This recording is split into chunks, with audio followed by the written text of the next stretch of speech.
Наш гость сегодня, первый спикер, это Yamada. Она работает менеджером отдела зарубежной торговли в Adinnovation, которая расположена в Токио, и недавно они открыли представительство в Москве. Так, и она с нами поделится всем тем, что уже давно известно и используется в маркетинге в Японии. Так что давайте поприветствуем. Доброе утро, коллеги. Меня зовут Ая. Я работаю в японской компании Adinnovation. So let me talk in English. I don't speak Russian at all. So today I would like to talk about the shit happens in Japan, the big titles, introducing the big titles in addition to the very famous Passing the Dragons. But basically, I don't have any offensive meaning with shit happens or something like that. Just kind of, joking in a casual style because it's very early in the morning, and I think most of you just enjoy the partying thing till the very late last night. So just do the very casual thing. So just let me introduce about my company. Adinnovation was established in Tokyo 2010. And so far, we have been working with 4 digital numbers of the application, mostly in Japan, but sometimes China or Russia. Then about a year ago, we have started to publishing business with the Chinese gaming company. Then actually last month, we have just decided to open our office, Russia, Moscow. Then now we have 54 employees in Tokyo and 1 me in Moscow, actually. Then, so I'm Aya Yamada, and actually I have started my career as a web application engineer in Rakuten, which have acquired the Viber, the chatting application.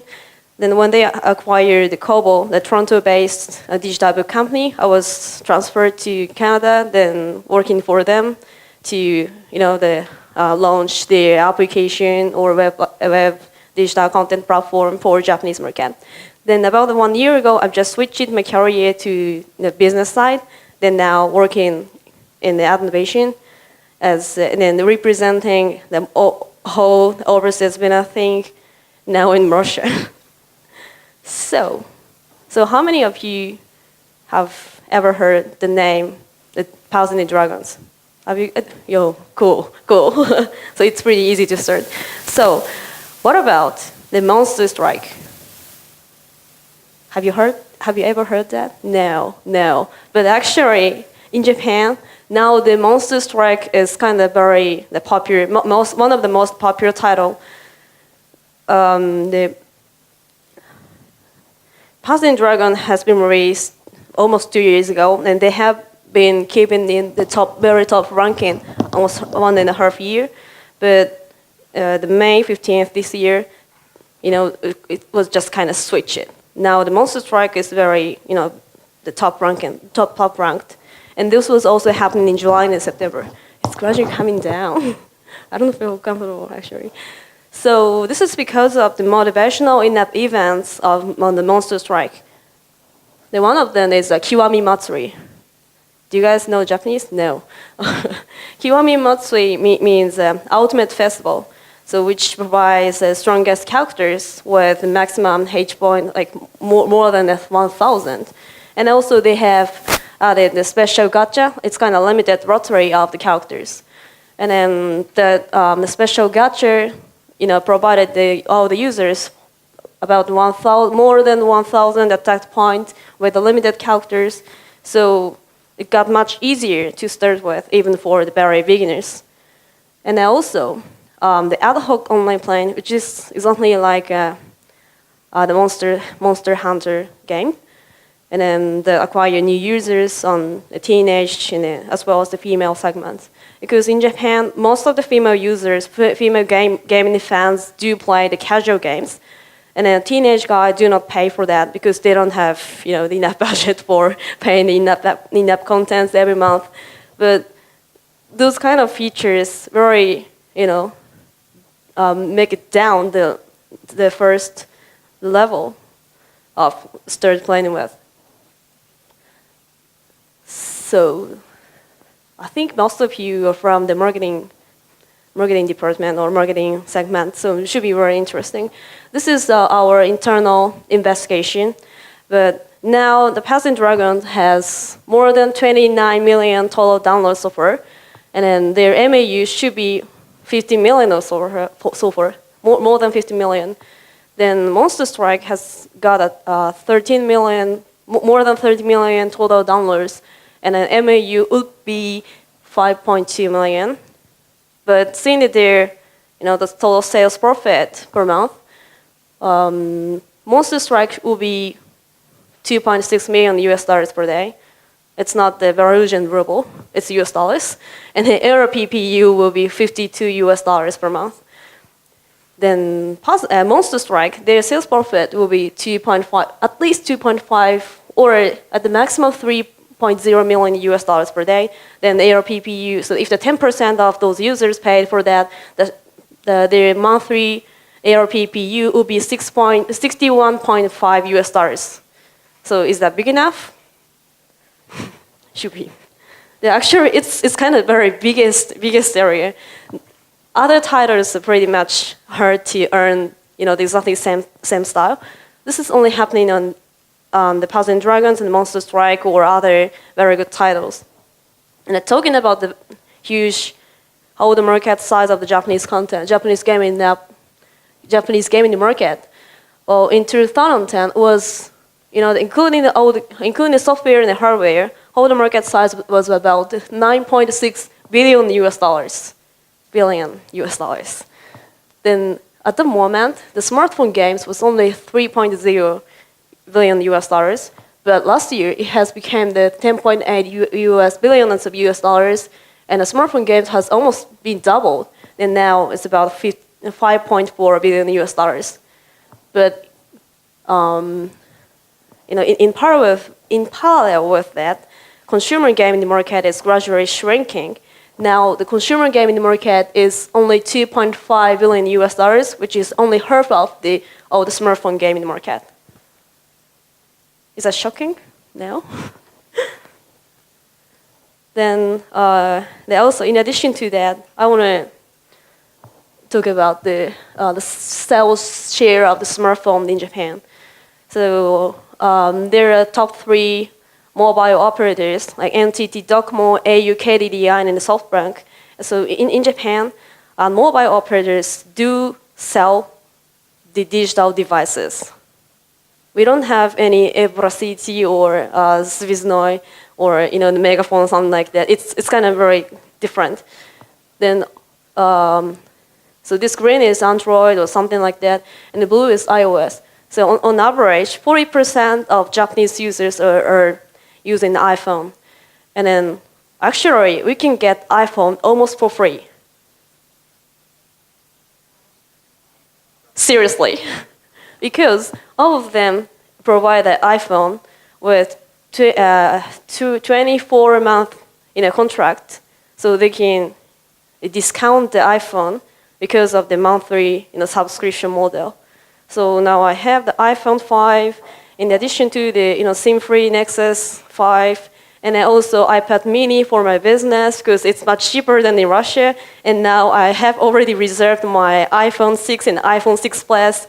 Now I will get it maybe during my year-end vacation. Then, but I cannot import or export then because we have it's kind of SIM-locked. In Japan, the iPhone is SIM-locked. So I cannot export it, and I'm very sorry, but I cannot help you to get that. Okay, let's do that. So, how many of you have the RPG games or casual games? RPG, casual. So in Japan, so seeing the until the 30, around the 31, 32. I think most of them are categorized as an RPG. At least 20% of them. Then each 10% is from the casual strategy and the card battling thing. And the action and puzzle are much less than that. But as you have known, the Passing Dragon is kind of mixed one. They have an RPG method with a puzzling game probably. So it's kind of mixed. Then also seeing until the 50, the ranking until the 50, now the Western games are gradually getting accepted. It's very weird, but historically, we don't play the Western games. We call the Western games is a piece of shit. In Japanese, we say that yoge, kusoge. Kusoge is kind of a piece of shit or something like that. But now, it's kind of changes. So yoge, ryoge. Yoge, Western games are very awesome. So we do play the Clash of Clans, or Candy Clash, or Summoner's War, or other, the war gaming things. It's kind of changed. So you guys also have the very big chance, if you have well localized your application or your games with very good translation, because Japanese is very different language from any other Western, Western Asian languages. I do have experience with, QA thing. So you should have a local partner if you want to do that. And also, in addition to the casual games, now the MMO RPG game is gradually getting popular. So this is the Avavel Online, and then released by the Asobimo. It's kind of a Japanese company, but on January this year, the average ranking per month was about 97.8, but now, last month, they got 33.8. So their monthly profit should be millions also. But how did non-Japanese developers like Candy Crush or Clash of Clans could get, penetrate into the Japanese market? So the answer is they have distributed a TV commercial, and then the Wojak in the Shibuya, which is a very fashionable place, the center of the popular culture, and then also, they run the very big network campaigns using historical Japanese shogun or something. It's very creative. It's very positive in our context. But so far they have used almost thousands of millions of budget for campaigning thing. And it's very hard for us, for most of us. So I don't want to say we always need a big budget. So I don't have enough time at more, so the point is, let's forecast them to be in at least 100 or 200, 300 in Japanese ranking. So I don't think the 100 or 200 is not that attractive for all of you, because of the difference of the very big market size. But in Japan, if you could be ranked 100, this monthly sales profit will be at least $600,000. Seriously. Or if you settle your KPI as to be in rank with 300, sales profit will be 10,000. But to do so, you have to localize your application to, most attractive status, or to something to be fitable for Japanese culture context, because Japanese gaming culture is totally different from any other world. We only play the high quality or something very consistent game. We don't like the too much effect games or too much, earning money status, something like that. So please have a local partner if you like to come to Japan. Then another option is to publish your application for Japanese mobile operators market. So as I said, there is 3 mobile operators, and now they have their each individual markets in Japan. The NTT Docomo has a D market, which is kind of subsidiary of the D menu. And then AU KDDI has AU Smart Pass. And SoftBank also has something like that. Then their business model is kind of revenue share status. Then they provide their market service with a monthly subscription model because Japanese are kind of conservative, and then we don't play something very free or something not authorized with a very good company or very good traditional company. So they're kind of doing very well. I think they provide their market about 3.25 US dollars or so, and then it's actually depending on the quality of your content, but their sales profit will be also 10,000 or 100,000 per month or so. So I think it's almost a time.